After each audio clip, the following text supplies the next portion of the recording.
Salve, berjumpa lagi dengan saya pada perenungan hari ini tanggal 14 Oktober 2025. Kembali saudara di pagi yang cerah ini, saudara, mari kita mau bersama-sama bersyukur di dalam doa kepada Tuhan Allah kita. Dan juga jangan lupa berilah senyuman dan sapaan kepada sesama kita. Kita mau awali perenungan pagi hari ini dengan tanda kemenangan kita. Dalam nama Bapa dan Putra dan Roh Kudus, amin. Jaga mulut dan jaga hati. Bacaan liturgi hari ini diambil dari Roma 1 ayat 16 sampai dengan 25 dan Injil Lukas 11 ayat 37 sampai dengan 41. Saudara-saudaraku yang terkasih, kita semua saudara pasti ingat akan slogan-slogan dari beberapa partai politik di saat kampanye pemilu beberapa waktu yang lalu. Yang mana slogan ini sungguh-sungguh dinantikan oleh rakyat. Slogannya saudara, stop korupsi, stop korupsi. Tapi bagaimana kenyataannya saudara setelah memenangkan pemilu? Kita juga sering mendengarkan berita para oknum pejabat yang ingin menumpas judol, narkoba, minuman keras. Namun saudara, justru beberapa dari oknum pejabat itu sendiri sebagai bandarnya.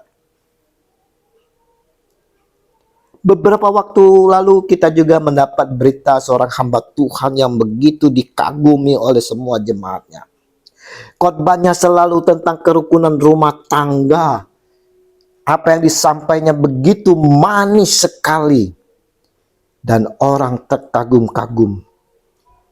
Namun apa yang terjadi saudara? Justru hamba Tuhan ini saudara berpoligami saudara. KDRT.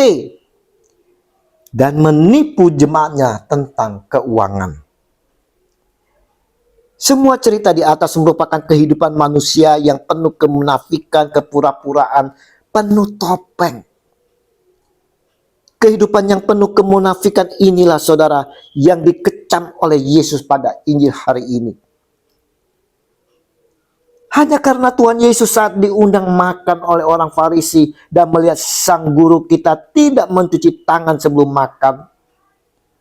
Dia, yaitu orang-orang Farisi, menjadi heran dan ini diketahui oleh sang guru.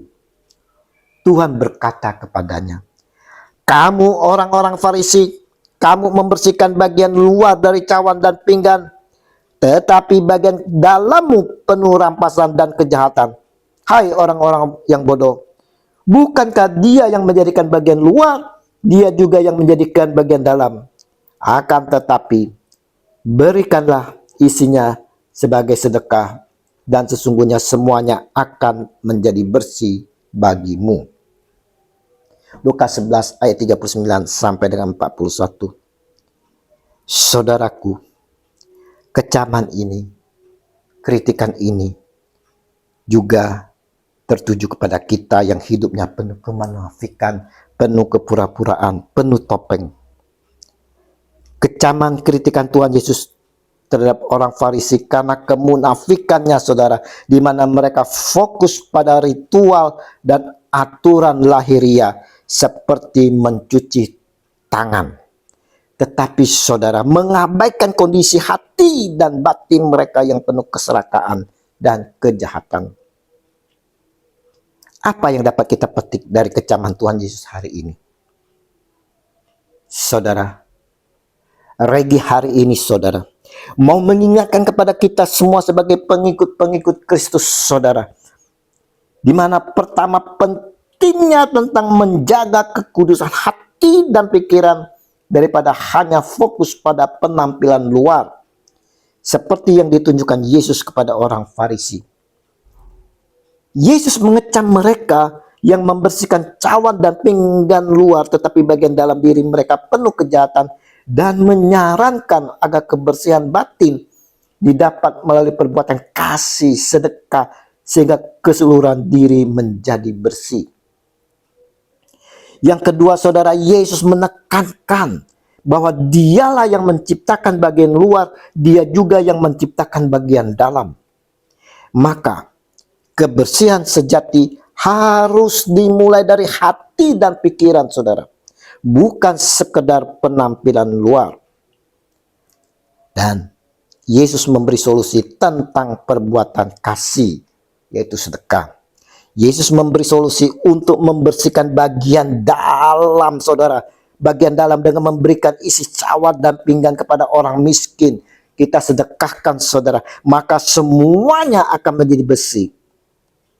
Ini berarti tindakan kasih kepada sesama adalah cara untuk menyucikan diri dari dalam.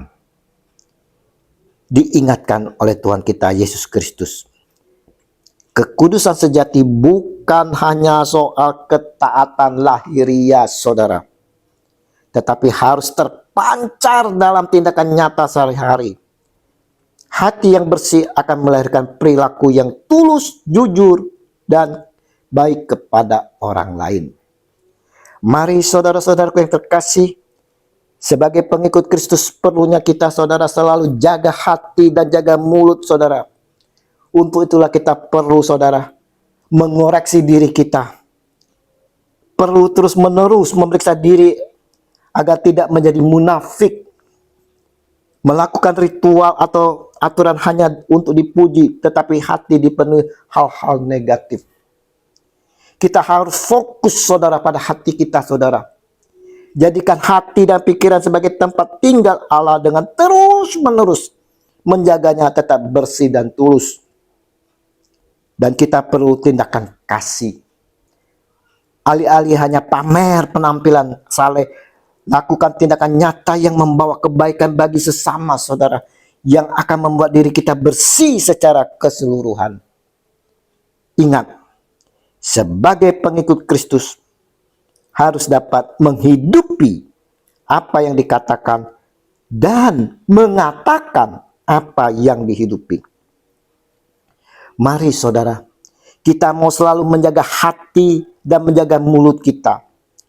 Ingat peribahasa, mulutmu harimaumu. Artinya, setiap perkataan atau ucapan kita dapat menjadi senjata yang bisa menyakiti atau menghancurkan orang lain jika tidak dijaga dengan baik. Hiduplah selalu dalam kebenaran Kristus. Lepaskan topeng kemunafikan, kepura-puraan yang ada di dalam diri kita.